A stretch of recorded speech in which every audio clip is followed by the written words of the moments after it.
Good afternoon, beautiful afternoon, nice sunshine. I want to take a few minutes to talk about what inspires me. One of the things that inspires me since I was a kid watching Kung Fu movies is Kung Fu. I'm teaching it today, Southern, Northern Kung Fu, Wide Eyebrow, Wing Chun, Shaolin, and I love it. And I love inspiring my students, and I love getting inspired by others and growing and learning every day and staying humble. And that's what I teach to my students as well. But what is Kung Fu? Is Kung Fu what we see over the social media, the kicks, the punches, the locks, China forms? Is that Kung Fu, the combative self-defense application, which tend to dominate social media nowadays? Many people with thousands of followers applying all kind of amazing Kung Fu moves. Is that Kung Fu? There is more to it. I'm relying on a text from 1930 by Kung Fu master. It's called The Secret Methods of Acquiring Internal and External Mastery. So I'm not running my opinion. I'm relying on a solid text, canonical text. Let's see what he says. He says, strength cannot overcome pugilistic art, Chen Shi. So Chen Shi is the pugilistic art, is the art of Chinese boxing, the art of Chinese fighting, what we call Kung Fu. The pugilistic art cannot overcome internal mastery, which he referred to here in parenthesis as Kung Fu. So internal mastery is Kung Fu and not pugilistic art. So pugilistic art is what we see in social media and we call it Kung Fu. But he says it's clearly not. There's two parts of it that makes the whole. He says the people think that it is enough to exercise pugilistic art, right? Which are happening also nowadays, which is the fistic play.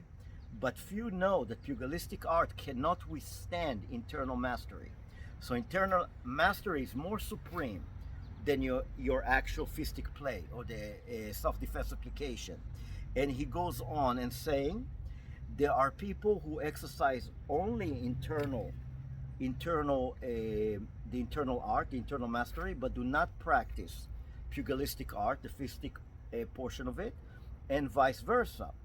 However, he says, nobody heard, he says, the Chen Shi, the fistic play, the combative arts of Kung Fu, can be exercised even without exercising internal mastery. So he says it's inexistent around his circle to see masters of Kung Fu or people that practice the combative arts, the pugilistic art, the Chen Shi, without incorporating internal mastery.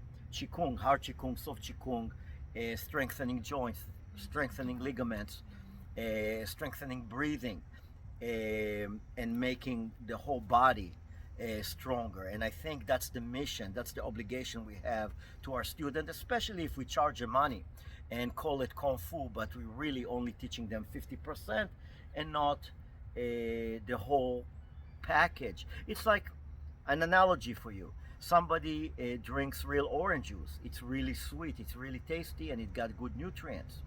Then you go and drink water with a drop of orange juice, and somebody telling you, yeah, drink it, that's orange juice, but you say, that's not even sweet, and certainly it doesn't carry the right amount of nutrients. So the difference between water with a drop of orange juice and real orange juice is vast.